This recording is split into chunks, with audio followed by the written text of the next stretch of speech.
Chapman University's Public Safety Department has 32 professionals dedicated to both law enforcement, campus safety, fire and life safety, parking and transportation services.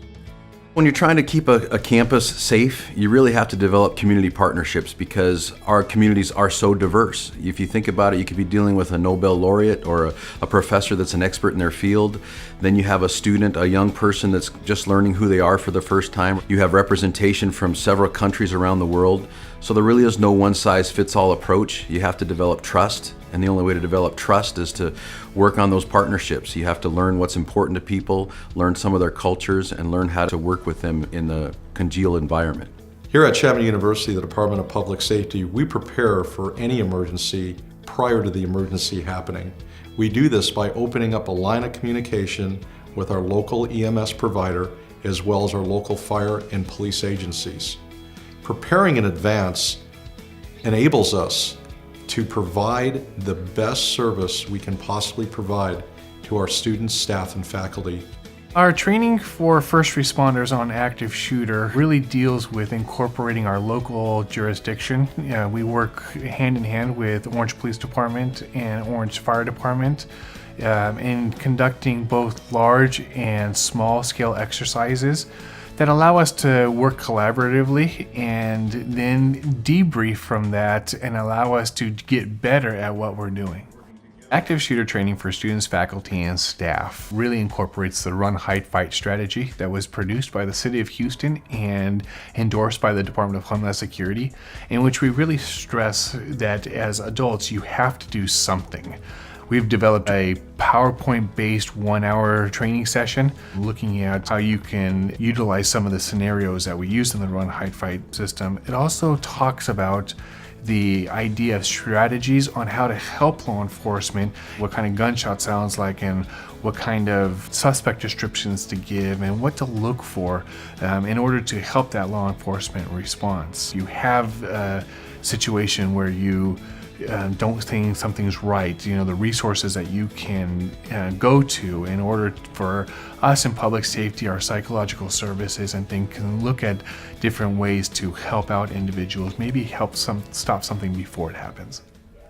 For crime prevention outreach, we have our Safe Ride program, we have our community library liaison program, we have a campus watch program, and they all basically build on building rapport and making relationships on campus so that way we can educate the community and let them know ways that they can prevent having things stolen or being a victim of a crime. So we help them get rides home, we help have more eyes and ears and educate them to help be part of the public safety community because we can't be everywhere all the time. Our rape aggression defense program that we have on campus, also known as RAD, is educating and making awareness of your own personal strength and self. So that way, if you're ever put in a situation where you may be alone and possibly a victim of a crime, you might hopefully remember a few things that we taught you to get out of the situation safely. It's also important that you use technology in addition to your physical security and your community outreach. We have over 400 cameras that we utilize to keep an eye. They're basically a force multiplier, so extra eyes and ears monitoring what's going on around the campus. This is a new camera system that we're getting ready to implement soon, and it's going to make it quicker for our dispatchers to be able to pull up cameras in certain locations. We're going to have maps throughout all of our properties, our main campus, our perimeter buildings, our res life buildings. When an incident takes place, a dispatcher will be able to zoom the person that they need to follow for any security reasons.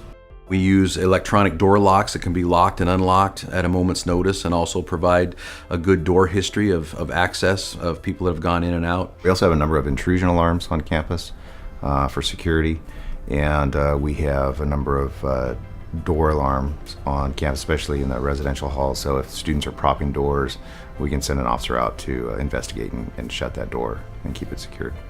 Obviously, we have our fire alarms, and all of our alarms are monitored by our dispatch center 24 hours, 7 days a week. We have been moving towards emergency communication systems which is a voice evacuation system, but it also gives our officers the ability to grab a mic and make an announcement through the building. The alert system we have on campus is our Panther alert system. It's a mass notification system. If we had an incident on campus or locally that had a direct threat to the safety of our students or staff, we could send out a Panther alert via text, cell phone, land phone, email, and we also have the capability to send it out over our desktop notification, which would pop up on any Chapman computer screen that's on the network.